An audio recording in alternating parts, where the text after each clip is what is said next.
Assalamualaikum warahmatullahi wabarakatuh.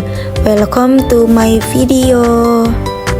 Perkenalkan, nama saya Mursyida Muhajir dari Program Studi Pendidikan Agama Islam Fakultas Tarbiyah.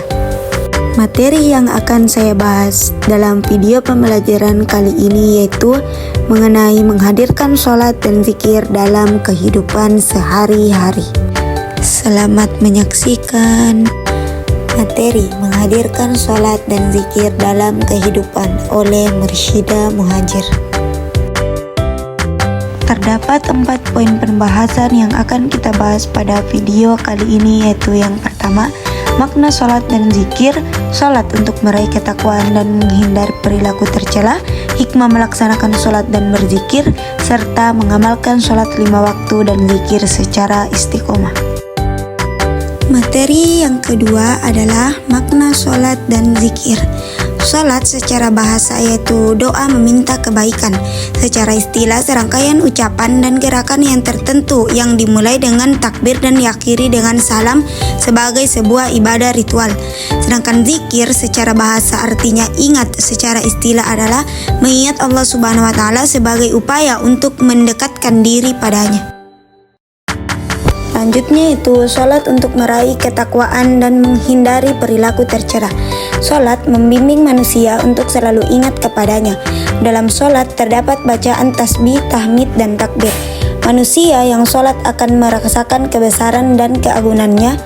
Seseorang muslim yang bertakwa akan senantiasa menjaga diri dari hal-hal yang dilarang, bahkan dari perbuatan yang kurang pantas. Ia sadar bahwa takwa itu bukan sekadar slogan, akan tetapi disiplin untuk menjaga diri dari siksa di hari kiamat dengan melaksanakan perintahnya dan menjauhi larangannya.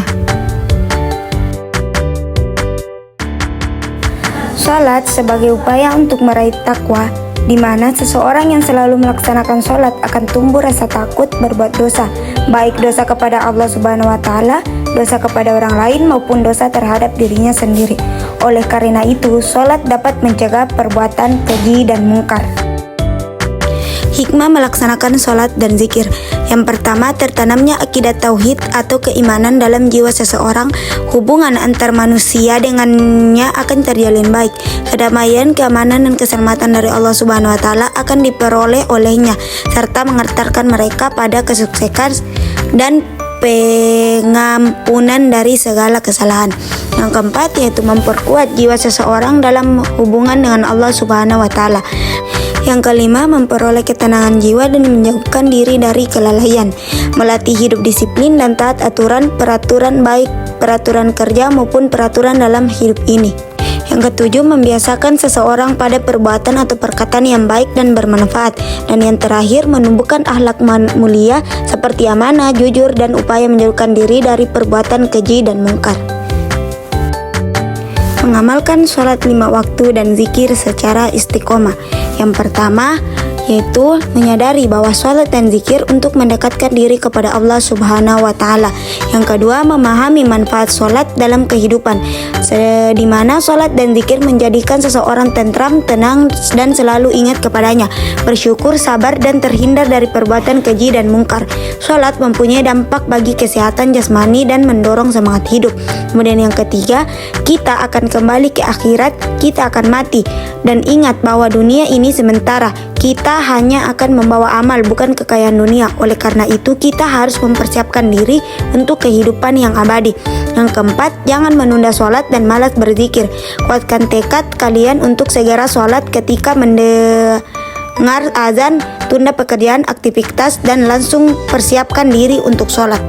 Yang kelima, niat yang tulus. Sholat dan zikir hendaknya dilandasi dengan niat tulus hanya karena Allah Subhanahu wa Ta'ala, bukan berniat untuk mendapatkan perhatian dari orang lain.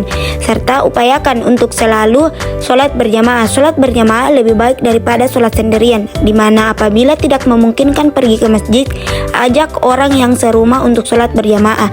Kemudian yang ketujuh, berteman dengan orang yang rajin sholat. Teman yang rajin sholat akan mendorong kalian untuk rajin sholat. Dan yang terakhir yaitu banyak membaca buku keislaman, dan rajin membaca buku keislaman akan memperkuat ilmu agama seseorang. Itulah tadi terkait isi materi video pembelajaran. Terima kasih.